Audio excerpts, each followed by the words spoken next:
సంసారం మణిహారం మన మమకారం ప్రతిరోజు ఒక శ్రీకారం పరవశ శృంగారం గతమంటే నీవే కథ కానిది నీవే కలలన్నీ నావే కలకాలం నీవే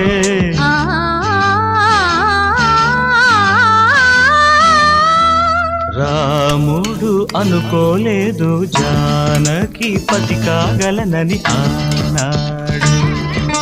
జానకి కలగనలేదు రాముని సతి కాగలనని ఏనాడు ఆనాడు ఎవరు అనుకోనిది ఈనా